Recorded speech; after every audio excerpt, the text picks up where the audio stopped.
You know, it's kind of wild when you think about it. How can something as simple as calling someone by their first name be totally fine in one place, but a huge sign of disrespect in another? Today, we're going to peel back the layers on those invisible rules, the rules of respect and hierarchy that guide how we talk to each other, often without us even noticing. So let's jump in and see how it all works. I mean, really think about it. When you address someone formally, using their title and last name, what are you actually doing? Are you showing respect for their age or their job? Or could you also be putting up a little invisible wall between you?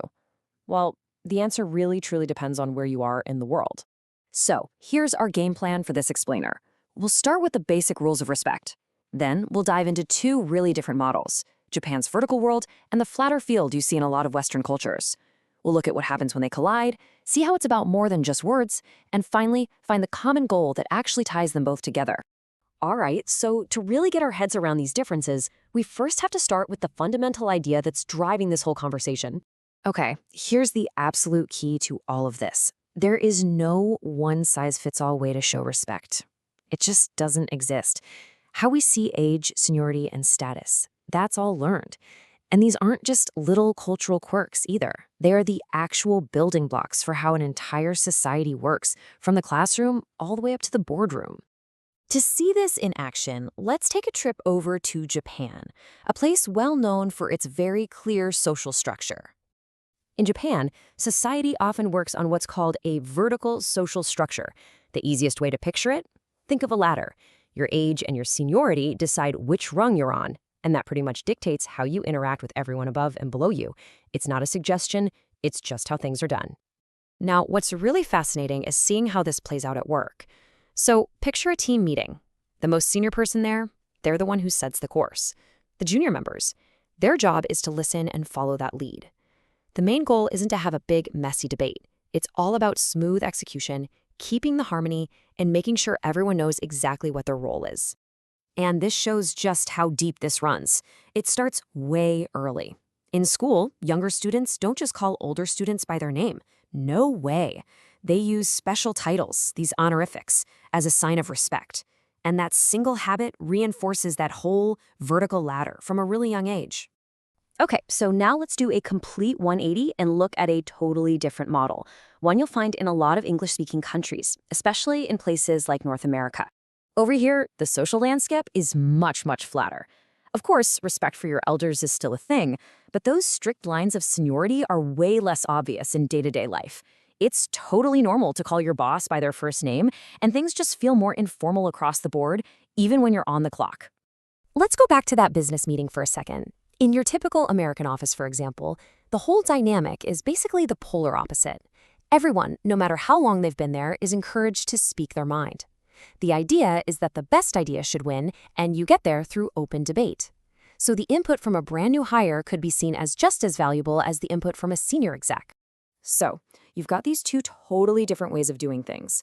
What happens when they crash into each other? Well, this is where it gets really interesting and, yeah, sometimes a little bit messy. To actually get through these cross-cultural situations successfully, you've got to be willing to unpack some of your own cultural baggage. All those built-in assumptions we have about what's polite and what's not. For instance, if you're from a flatter culture and you go to Japan and just start calling senior colleagues by their first name, well, that's probably not going to go over too well. What you see as being friendly and casual could easily come across as disrespectful or just plain rude. But, and this is super important, it works the other way too. When someone from that vertical culture uses really formal titles and language in a Western office, it can feel a little stiff, maybe even cold and unapproachable. It can accidentally create this distance, making people feel like they're being kept at arm's length. And hey, this isn't just some high-level corporate stuff. This kind of friction can pop up in everyday life. The source material even points out that neighborhood arguments can start this way, like when a child calls their friends' parents by their first names, which might be really jarring to a family that's used to much more formal signs of respect. Okay, let's keep going, because these cultural signals go way, way deeper than just the words we use. It is so critical to remember this. These unspoken rules get communicated in a million different ways, not just in how we talk. Our actions, how we present ourselves, even the clothes we wear. They're all sending messages.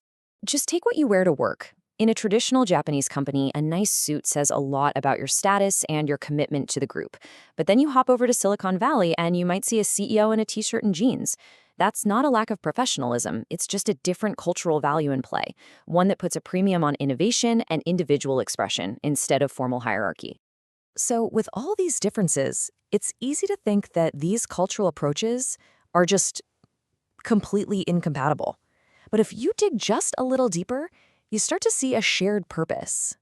What we've really been exploring here is this constant push and pull between two big ideas. On one side, you have the collective harmony of the group, making sure everything runs smoothly. And on the other, you have the individual expression of its members, based on the belief that the best ideas come from open discussion. And this, right here, is the key takeaway. Whether it's through formal titles or first names, a business suit or a t-shirt, both of these systems are chasing the exact same thing: communication that works because it's built on mutual respect. The methods are worlds apart, but the goal? That's universal. And that leaves us with one last pretty big question. In this super interconnected world we live in, where these cultures are bumping into each other every single day, how do we learn to manage all this? How do we honor the harmony of the group while still making room for the individual? That's something to think about.